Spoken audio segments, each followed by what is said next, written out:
wabarakatuh. Bismillahirrahmanirrahim. Alhamdulillahilladzi karamana bil Mustafa Muhammadin syafi'ina ya syafi'al khalqi salatu wassalam alaika wal ali ya khairul anam Rabbun karim wa anta dzu khuluqin azim fashfa'lana indal karim ya ayyuhal rasul alaika rabbi bi'idnillah wanzur ilayya sayyidi bimatra musilatin hadratil aliyah amma ba'du. Pengajian Al-Hikam dan Kuliah Wahidiyah minggu ke-7. Bismillahirrahmanirrahim. Kaifa yashrikul qalbun suwarul akwani muntabi'atun fi miratihi. Bagaimana mungkin hati bisa bercahaya sedangkan segala yang ada masih melekat di dalamnya? Hati tidak bisa bening atau padang selama hati itu selalu mengingat-ingat makhluk, mengingat atau meyakini bahwa makhluk itu menguntungkan atau merugikan, dapat memberi manfaat atau membahayakan. Selama hati itu senantiasa menjagakan, mengandalkan makhluk dalam segala hal, selama hati masih terpengaruh atau terkintil-kintil bahasa Jawanya pada makhluk. Hati yang selalu begitu itu tidak dapat bersih, bebas dan bercahaya. Artinya senantiasa terpengaruh dan dibawa oleh makhluk. Am kaifa yarhalu ilallahi wa huwa mukabbalun bisyahawatihi. Dan apakah mungkin hati dapat sowan kehadiran Allah Subhanahu wa taala sedangkan ia masih dikuasai oleh syahwat nafsunya? Hati yang senantiasa nuruti kepada nafsunya tidak bisa sowan di hadapan Allah Subhanahu wa taala. Hati kalau tidak bening, tidak bersih dari terpengaruh oleh makhluk, otomatis dia selalu tunduk atau kalah dengan kehendak nafsunya. Am kaifa yatma'u ayyadakhula hadratallahi wa huwa lam yatadhahhar min janabati wafalatihi. Apakah mungkin dapat diharapkan sowan kehadiratullah hati yang belum suci dari junub kelalaiannya masih selalu nuruti nafsunya? Fakama yumna'ul junubu min dukhulihil masjid kadzalika yumna'u man aswalat alaihil ghaflatu min dukhuli hadratillah. Sebagaimana orang yang masih hadas junub tidak boleh masuk ke dalam masjid, demikian pula orang yang masih dikuasai oleh nafsunya, masih terpengaruh memandang makhluk, dilarang sowan kepada kehadiran Allah Subhanahu wa taala. Para hadirin hadirat, mari kita koreksi hati kita masing-masing. Kita masih terpengaruh oleh makhlukkah atau tidak? Mari kita adakan koreksi. Kalau masih terpengaruh, berarti masih buta, keruh hati kita, belum bersih. Kalau hati tidak bersih, otomatis senantiasa dikuasai oleh nafsu. Kalau hati dikuasai oleh nafsu, otomatis tidak dapat sowan di hadapan Tuhan. Hati yang bersih ialah hati yang tidak melupakan Tuhan. Hati yang tidak melupakan Tuhan, melupakan Allah, yaitu hati yang tidak terpengaruh oleh nafsu atau makhluk. Kalau hati masih terpengaruh oleh makhluk, terpengaruh dengan takut atau mengharap, itu namanya hati yang masih dikuasai oleh makhluk. Memandang ini bermanfaat, itu membahayakan, itu merugikan, si A dan si B, si Anu menguntungkan atau merugikan, itu terpengaruh oleh si makhluk itu. Mari para hadirin hadirat, kita tinjau keadaan hati kita. Selama kita menghadapi segala sesuatu, masih terpengaruh oleh segala sesuatu itu atau tidak? Mari kita tinjau. Kalau kita masih terpengaruh oleh segala sesuatu yang kita hadapi, itu berarti kita dikuasai oleh segala sesuatu yang kita hadapi itu. Ini menguntungkan, ini merugikan, ini pahit, ini manis dan sebagainya, moral atau material. masih terpengaruh oleh segala sesuatunya itu. Itu namanya ya terpengaruh. Kalau terpengaruh berarti masih dikuasai oleh imperialis nafsu. Dan otomatis tidak bisa sowan menghadap Tuhan. Mari para hadirin hadirat, kita tinjau pribadi kita masing-masing. Ilmiah gampang atau mudahnya hanya sekian kata, tapi sekalipun secara ilmiah gampang, dalam praktek hati kita, mari kita tinjau.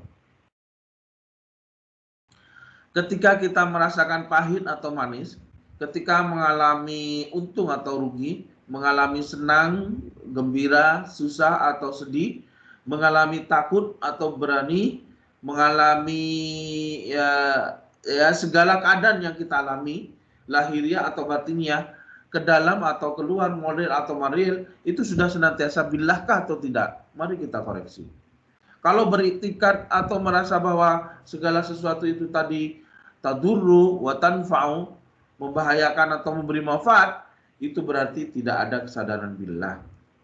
Siapa yang membanggakan atau menonjolkan usahanya atau perjuangannya, itu berarti tidak billah. Terus jadi kita di dalam mengalami segala sesuatu paling sedikit harus ingat billah. Kalau tidak ingat billah, itu berarti dikuasai oleh apa yang kita hadapi. Berarti masih butak hati kita. Tidak bening atau ada syirik khafi. Merasa ada yang berkuasa selain Tuhan. Kalau lupa billah, berarti syirik khafi. Syirik khafi adalah suatu dosa yang besar. Orang yang syirik khafi tidak billah, otomatis dia ujub dalam segala amaliyah atau ibadahnya, senantiasa ujub, membanggakan atau merasakan punya keistimewaan. Merasa punya keistimewaan dalam suatu istilah dikatakan ujub. Orang yang beramal dengan ujub tidak diterima amalnya dan terkecam atau sama sekali atau sekalipun kita tidak sedang melakukan amal ibadah atau suatu perbuatan, sekalipun tidak merupakan suatu perbuatan atau ibadah, itu namanya menghamburkan waktu.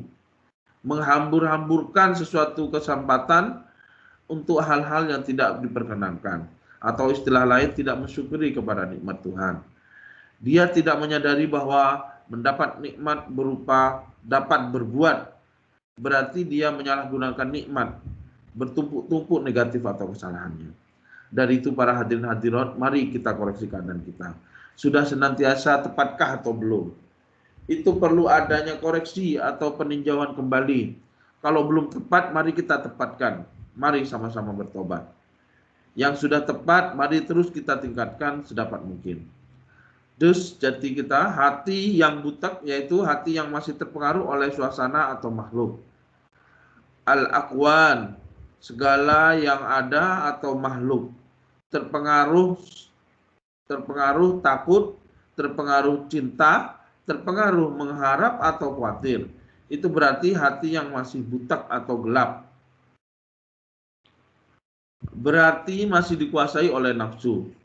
Tapi hati yang bening, bercahaya, tidak bisa dikuasai oleh nafsu. Malah sebaliknya dapat menguasai nafsu. Dapat memanfaatkan nafsu untuk kendaraan menuju kebahagiaan hidupnya, lahir batin dunia, sampai akhirat yang diridhai Allah wa Rasulihi sallallahu alaihi wasallam. Memanfaatkan nafsu untuk sowan menghadap Tuhan Allah Subhanahu wa taala. Saya ingin begini dan saya bisa, ini namanya dikuasai nafsu. Tunduk pada nafsu. Ini kalau hati butak, gelap atau buta selalu dikomando oleh nafsu. Menurut nafsu, kalau begitu dia hati yang seperti itu, dia selalu ateis. Tidak merasa bahwa Tuhanlah yang senantiasa mencipta, yang senantiasa menghendaki segala sesuatu. Dalam istilah Wahidiyah, orang yang bening atau padang hatinya otomatis senantiasa lillah billah. Hati yang buta gelap atau buta otomatis selalu dinafsi binafsi. Pokoknya ilmiah sudah cukup jelas dan gamblang, tinggal bagaimana prakteknya. Itu kita masing-masing yang dapat mengukur atau meneliti. Yang mengalami keuntungan terutama, kita masing-masing yang mengalami kerugian. Juga kita masing-masing. Kalau tidak ada pelaksanaan dari ilmiah-ilmiah tadi, dengan tepat di samping yang lain-lainnya juga banyak mendapat akibatnya. Akibat yang menguntungkan atau akibat yang merugikan. Mari para hadirin hadirat menaruh perhatian yang sepenuhnya. Di dunia ini kalau tidak tepat ya sekali ini, dan kalau tepat juga sekali ini. Umat manusia hidup di dunia ini dapat diibaratkan orang boro, pengembara. Boro cari pekerjaan ke suatu negeri atau ke suatu ya tempat pekerjaan, pokoknya ke pasar atau ke sawah atau ke perusahaannya atau ke kantor dan sebagainya dan sebagainya. Kalau mengalami keuntungan ya sekali itu, dan kalau rugi juga ya sekali itu. Kalau beruntung ya yang tidak bisa bertambah lagi, dan kalau merugi ya bisa ditutup lagi. Kemudian selanjutnya hanya merupakan hasil atau akibat daripada keuntungan atau kerugian itu tadi. Terus saya ulangi lagi, hati yang gelap, yang butek, tidak jernih, hati yang buta yaitu hati yang terpengaruh oleh makhluk, tidak langsung mengarahkan pandangannya kepada Tuhan pencipta alam semesta. Makan cabai pedas, minum sirup manis, hanya begitu saja, tidak ada kesadaran billah, itu namanya hati yang masih terpengaruh. Hanya merasakan manisnya gula dan pedasnya sambal, hanya merasakan itu saja, titik, pen. Tidak sadar billah, itu namanya masih dikuasai oleh nafsu, bin nafsi. Sekalipun lombok itu pedas, tetapi sesungguhnya bukan lomboknya yang pedas, tapi Tuhan yang memberikan rasa pedas. Jadi lombok itu satu dan pedasnya itu soal yang lain. Atau api panas. Sesungguhnya api yang panas, tetapi panas itu billah. Kalau api itu panas berarti api itu berkuasa. Padahal sifat Tuhan antara lain kudrat. Kembali kita sejenak kepada pengajian aqaid waktu masih kanak-kanak. Wujud, qidam, baqa, mukhallafatul lil hawadisi dan seterusnya. Tuhan tidak sama dengan makhluk, otomatis kalau tidak sama ya tidak sama. Pencipta dan ciptaan tentu tidak sama. Kalau Tuhan bersifat wujud, otomatis tidak ada lainnya yang bisa wujud. Wujudnya makhluk itu sebab diwujudkan Tuhan. Kalau tidak diwujudkan Tuhan pasti tidak wujud. Terus yang ada hanya Tuhan. Kalau yang lainnya Tuhan ada, itu namanya ada dua. Dan ini mustahil. Begitu juga kalau dihubungkan dengan sifat-sifat Tuhan yang lainnya. Kudrat misalnya. Karena ini yang menonjol. Apabila Tuhan punya sifat kudrat, kuasa, otomatis tidak ada lainnya yang berkuasa. Kalau ada kuasa lain namanya, lalu ada yang menyamai Tuhan, lalu ada yang menyamai Tuhan. Iradah itu keharap kehendak. Kalau Tuhan punya kehendak, otomatis makhluk tidak punya kehendak. Jadi adanya sesuatu itu wujud, kuasa atau kehendak itu karena diwujudkan, diberi kuasa, diberi kehendak dan sebagainya. Jadi pada hakikatnya sesuatu itu sendiri tidak ada, tidak punya kuasa apa-apa, tidak punya kehendak. Jadi orang pada waktu makan, minum dan sebagainya kok hanya begitu saja, itu orang yang buta mata hatinya. Kalau tidak langsung pada billah namanya buta. Syirik khafi dalam perjuangan fafiru ilallah wa rasulih sallallahu alaihi wasallam. Soal ini prinsip sekali. Paling prinsip di samping lillah billah, setiap orang selama mempunyai perasaan pasti mengalami semuanya itu. Billahkah atau binafsihkah? Pasti mengalami atau mempunyai perasaan. Kalau tidak billah otomatis binafsi. Kalau tidak binafsi ya otomatis billah. Mari para hadirin hadirat, kita menaruh perhatian yang sungguh-sungguh. Ini soal yang merata, menyeluruh tanpa kecuali. Dan ini soal yang pokok. Ya mudah-mudahan kita memperoleh pertolongan dari Allah Subhanahu wa taala, khususnya dalam soal ini, di dalam kita berusaha, di dalam kita berjuang. Am kaifa yarju ay yafhama daqa'iqal asrari wa huwa lam yatum min khafawatihi. Apakah mungkin dia dapat mengharapkan paham atau mengerti akan rahasia yang pelik-pelik terutama, sedangkan dia belum tobat dari kesalahan-kesalahannya? Orang yang tidak mau tobat, terutama soal dosa syirik khafi dan umumnya segala maksiat, dia selamanya belum tobat, belum menyesali dosa-dosanya, belum merubah sikap. Dia tidak akan paham, mengerti atau menemukan rahasia-rahasia yang diberikan kepada orang-orang yang sadar kepada Allah Subhanahu wa taala. Orang yang diridhoi oleh Allah Subhanahu wa taala atau orang-orang yang mau bertobat dengan sungguh-sungguhnya, terus mudahnya orang yang belum bertobat dengan sungguh-sungguh, belum merubah sikap, belum membebaskan diri dari nafsunya, tidak dapat memahami atau menemukan rahasia-rahasia seperti yang diberikan kepada Allah, kepada orang-orang yang diridhai Allah Subhanahu wa taala. Wa hadhil asya'ul madhkuratu mutadaddatu fa in isyraqal qalbi bisurul imani wal yaqini mudaddu lidzulmi allati istawalat alaihi birrukuni ilal aghyari wal aqwani wa i'timadihi alaiha. Hal-hal seperti di atas berlawanan satu sama lain. Padangnya hati dengan keyakinan yang membaja adalah kebalikan dari gelapnya hati, atau hati yang buta, yang senantiasa dikuasai oleh terpengaruh oleh makhluk, aghyar atau aqwan yang dia jadikan i'timad atau tempat bergantung. Wal masiru ilallahi ta'ala biqata'i aqabatil nafsi mudaddun lil i'tifali fi habsil hawa wasyahawat. Dan perjalanan sowan kehadiran Allah dengan memutuskan hubungan dari cengkeraman nafsu berlawanan dengan yang masih berada dalam cengkeraman imperialis nafsu. Itu sudah jelas, tidak perlu diperpanjang lagi. Dus kembali lagi, orang yang hatinya sudah butek berarti tidak punya iman atau imannya sangat tipis sekali. Dan dikhawatirkan sekali dalam keadaan yang kecil saja bisa lenyap iman itu. Menghadapi ujian sedikit saja mungkin hilang iman itu. Lebih-lebih menghadapi keadaan yang berat.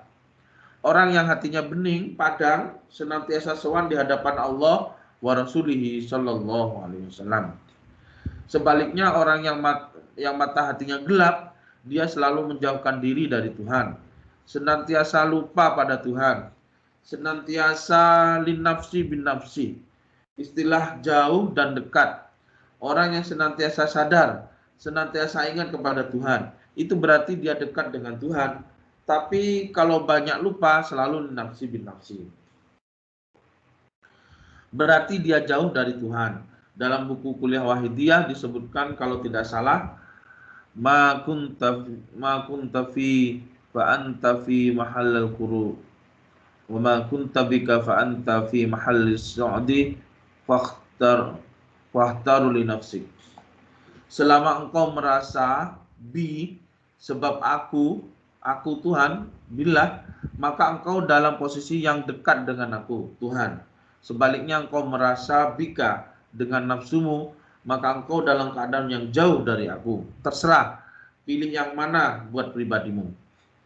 Akan menjauh dari aku atau ingin mendekat, atau menjerumuskan ke dalam jurang kehancuran, atau ingin selamat di sisiku, terserah.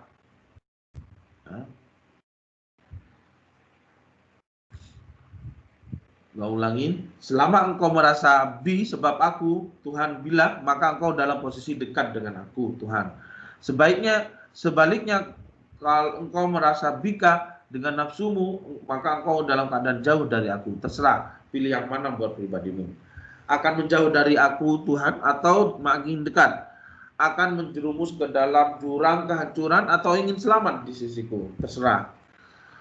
Wa fahmu daqaiqil asraril mustafadati minat taqwa mudadda lil israri alal ma'asi wal hafawat wa ilaihi isyaratu biqaulihi ta'ala wattaqullaha wa yu'allimukumullah wallahu ghafurur rahim. Faham atau mengerti atau dapat menggali rahasia-rahasia itu berlawanan dengan orang senantiasa nafsi, yang senantiasa butek hatinya, yang tidak bisa menemukan rahasia-rahasia, terutama rahasia lillah billah, rahasianya yang dicipta dan dijadikan oleh Allah itu, supaya melaksanakan liyak buduni. Orang yang senantiasa nafsi, otomatis tidak mengetahui atau tidak paham bahwa adanya dia dicipta di dunia ini tidak lain kecuali supaya liyak buduni. Kalau orang sudah bebas dari nafsi, dia akan paham, akan menemukan apa sesungguhnya rahasia dihidupkan di dunia ini. Lain tidak. Hanya itu tadi, dia buduni. Mengabdikan diri kepada Tuhan Maha Pencipta. Mengabdikan diri itu ada dua rukun. Satu billah, dua lillah. Tidak mungkin disebut ibadah kalau tidak mengetahui tujuannya, yaitu yang diibadahi. Dan tidak mungkin, ya pokoknya kesadaran dan pengabdian diri liyak buduni itu kumpulnya kesadaran diri dan ibadah. Jadi kalau orang betul-betul beribadah, mengabdikan diri, di samping melaksanakan pengabdian diri, dia bertauhid. Kalau orang bertauhid, dia melaksanakan pengabdian diri ibadah. Atau dalam istilah lillah billah. Kalau orang yang sungguh-sungguh lillah, otomatis di samping billah, dia juga lillah. Satu sama lain meskipun berlainan, tapi tidak dapat dipisah-pisahkan. Seperti halnya lumpur. Lumpur terdiri dari tanah dan air. Air saja tidak dapat dikatakan lumpur. Begitu juga tanah saja tanpa air tidak dapat dikatakan lumpur. Dapatnya disebut lumpur karena ada tanah yang bercampur air. Sekalipun airnya sedikit misalnya, begitu juga liyak buduni. Itu kumpulnya lillah dan billah. Kalau hanya lillah saja atau billah saja, itu tidak dapat memenuhi syarat rukun liyak buduni. Pengabdian diri kepada Tuhan. Istilah lain, syariat dan hakikat harus dijalankan kedua-duanya untuk memenuhi liyak buduni, pengabdian diri pada Tuhan. Dalam tingkatannya, nomor 1 adalah billah, sebab ini tauhid. Nomor 2 lillah, pengabdian diri, jadi boleh dikatakan akibat dari tauhid, yaitu pengabdian diri dalam Al-Quran. Firman Allah, a'udzubillahi minasyaitonirrajim. Bismillahirrahmanirrahim. Faman kana yarju liqa'a rabbih faly'amal 'amalan shalihan wa la yusyrik bi'ibadati rabbih ahada. Al-Kahfi 110. Maka barang siapa yang menginginkan bertemu dengan Tuhannya, berbuatlah amal soleh dan janganlah mempersekutukan dengan sesuatu pun di dalam beribadah kepada Tuhannya. Umumnya dalam Al-Quran soal tauhid, sebab ibadah adalah buah atau akibat daripada tauhid. Adapun lillah saja belum billah atau billah saja belum melaksanakan lillah, itu namanya ibadah yang belum sempurna. Lillah billah sekalipun lain-lain bidangnya, tapi tidak dapat dipisahkan satu sama lain. Di dalam Al-Quran, a'udzubillahi minasyaitonirrajim. Bismillahirrahmanirrahim. Wattaqullaha wa yu'allimukumullah. Dan bertakwalah kepada Allah. Allah pemberi pelajaran kepadamu. Menurut tata bahasa kalimah wa yu'allimukumullahu bukan jawab atau bukan hubungan, tetapi dalam kitab tafsir biasa. Tapi bagi ahli kesadaran, ahli tasawuf, ini dihubungkan sebagai isyarat. Tapi memang tidak ada hubungan antara wattaqullaha wa yu'allimukumullah. Wattaqullah dan takutlah takutlah kamu semua kepada Allah. Wa yu'allimukumullahu dan kamu semua diberi ilmu atau pelajaran oleh Allah. Di sini ada isyarat di dalamnya. Jadi ahli tasawuf atau ahli kesadaran tidak mengambil dari redaksi begitu saja, tapi diambil isyarat yang terkandung di dalamnya. Sebab kalau diambil dari lahirnya itu tidak cocok. Karena bukan hubungan antara wattaqullah dan wa yu'allimukumullah. Terkadang ada yang salah baca wa yu'allimakumullah menjadi jawab dari wattaqullah. Dan artinya menjadi dan takutlah kepada Allah, maka Allah akan beri ilmu kamu sekalian. Tapi sesungguhnya dalam Al-Quran bukan begitu yang dimaksudkan. Lalu apa yang dimaksud dari firman Allah yang demikian itu? Yaitu tadi untuk isyarat mengandung isyarat dari batinnya, dan yang menguatkan adanya isyarat itu ialah sebuah hadis Rasulullah SAW. Man amila bima ya'lamu warasahullahu ilma ma lam ya'lam. Barang siapa yang mengamalkan atau mempraktekkan kebaikan-kebaikan yang telah diketahui, otomatis atau pasti Allah memberikan ilmu sesuatu yang belum diketahuinya. Yaitu kebaikan-kebaikan yang belum diketahui ilmunya, belum diketahui teorinya. Ya alhamdulillah, di antara saudara pengamal Wahidiyah, ya maaf kurang pengetahuannya, setelah dia mempeng dan menerapkan sedapat mungkin cara-cara yang digariskan, alhamdulillah tanpa diusahakan atau malah tidak terduga mendapat ilmiah-ilmiah yang penting atau banyak. Alhamdulillah banyak saudara pengamal Wahidiyah yang mengalami seperti itu, terutama sederek-sederek saudara-saudara yang kurang pengetahuannya.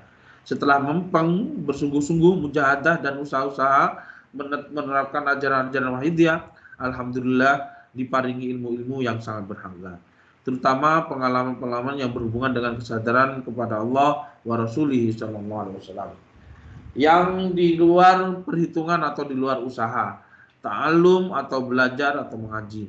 Ya pokoknya di luar dugaan dan di luar perhitungan. Sekali lagi alhamdulillah, barangkali sekalipun tidak sama bentuk dan presentasi banyak sedikitnya, insya Allah semua pengamal Wahidiyah diparingi ilmiah-ilmiah dari amal-amal ibadah dan lain-lain. Sekalipun satu lain tidak sama bentuknya atau banyak sedikitnya, tapi dalam garis besarnya insya Allah semua diparingi. Wa kullu wahidin min hadhil arba'ati sababun fi ma ba'dahu. Ini mengulangi keterangan-keterangan sebelumnya. Terus dawuh-dawuh yang pertama ini tadi disusul dengan dawuh-dawuh sesudahnya sebagai akibat dari yang pertama tadi. Insya Allah semuanya itu sudah cukup jelas, dan nanti akan menyusul dawuh-dawuh musodem mengenai keadaan yang sesungguhnya. Keadaan yang sesungguhnya hanya satu, yaitu Tuhan. Tuhan, Allah. Selainnya Tuhan tidak ada. Nanti pada pengajian yang akan datang insya Allah diterapkan. Kalau kita betul-betul menerapkan billah-billah, otomatis akan dapat mengerti dan menerapkan pelajaran-pelajaran yang akan datang nanti. Hanya Allah tok yang ada, lainnya tidak ada. Adanya ada itu hanya imitasi atau bayang-bayang dan seterusnya. Para hadirin hadirat, mudah-mudahan pengajian pagi ini diridhoi oleh Allah wa Rasulih sallallahu alaihi wasallam, dan mudah-mudahan membawa manfaat yang sebesar-besarnya fitini wa dunya hatta yaumil qiyamah. Amin ya rabbal alamin. Kiranya pengajian pagi ini cukupkan sekian, waktu dan tempat dipersilahkan kepada beliau dengan selawat Wahidiyah Lisan. Alhamdulillah demikian pengajian Al-Hikam pagi ini. Kita akhiri dengan doa kifaratul majlis. Subhanakallahumma wa bihamdik, asyhadu an la ilaha illa anta, astaghfiruka wa atubu ilaik. Assalamualaikum warahmatullahi wabarakatuh.